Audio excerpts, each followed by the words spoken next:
Eleito atleta do século XX e vencedor de 3 Copas do Mundo com o Brasil, Pelé deixou uma marca eterna na história do esporte mundial. Eu sou Julia Granchi, da BBC News Brasil, e vou relembrar aqui a vida e o legado do rei do futebol. Pelé teve uma carreira inigualável, com recordes que fizeram dele uma referência no imaginário e na identidade dos brasileiros. Sua vida privada também atraiu atenção durante as várias décadas que ele esteve sob os holofotes, o que incluiu algumas controvérsias. Edson Arantes do Nascimento costumava se referir a si mesmo na terceira pessoa. Uma de suas frases mais famosas é: "O Pelé é perfeito, o Edson é uma pessoa como qualquer outra". Pelé nasceu em 21 de outubro de 1940 em Três Corações, Minas Gerais. O curioso é que a certidão dele só veio à tona décadas depois, em 2010. Foi quando se descobriu que ele tinha nascido 2 dias antes do que se acreditava até então, e que seu nome era grafado com I e não com D mudo. O nome, ele mesmo explicou, é uma homenagem ao inventor da lâmpada, Thomas Edison.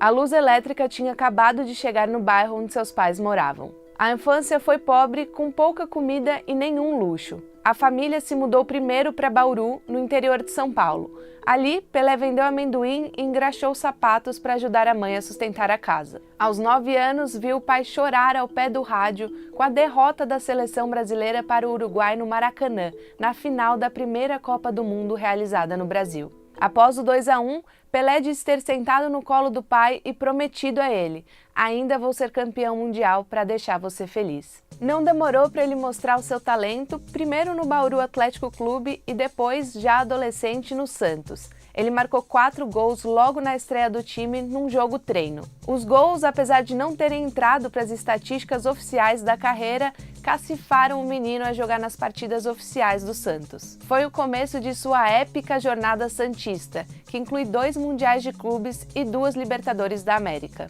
Foram mais de 40 taças com a camisa do Santos e Pelé foi artilheiro do Campeonato Paulista 11 vezes. Ele estreou na seleção brasileira em 1957 e jogou sua primeira Copa no ano seguinte, na Suécia. Pelé marcou 6 gols numa época em que o racismo se fazia presente de maneira brutal no futebol. Comissões técnicas formadas por médicos e psicólogos faziam pareceres, entre aspas, científicos, que influenciavam na montagem do time titular. O resultado é que geralmente os brancos iam para campo e os negros para a reserva. Entre eles estavam Pelé, Garrincha e Djalma Santos. Pelé, que se recuperava de uma lesão, só estreou no 3º jogo do Brasil, contra a União Soviética. A seleção precisava da vitória. Didi e Nilton Santos imploraram para que Pelé e Garrincha assumissem as vagas de Joel e Mazzola. A dupla acabou virando a sensação do Mundial. Uma vitória contra a Suécia selou a primeira conquista de uma Copa do Mundo pelo Brasil. Na Copa do Chile, em 62, Pelé sofreu uma distensão muscular e participou de apenas 2 jogos. Quem brilhou foi Garrincha, decisivo na conquista pelo 2º Mundial do Brasil. Em 1970, com o peso nos ombros por não ter participado plenamente das 2 Copas anteriores devido às lesões, o rei foi o grande destaque do torneio. O Brasil virou tricampeão mundial e Pelé se tornaria o único jogador com 3 Copas do Mundo conquistadas. Pelé entrou de vez para o panteão de ídolos, não apenas pelo número de gols em sua carreira, mas também pela brilhante atuação na Copa do México, particularmente na final contra a Itália. Foi a última Copa do Mundo de Pelé, que concluiu sua carreira na seleção brasileira em 1971 com um saldo de 115 partidas e 103 gols, se contados também amistosos e jogos extraoficiais.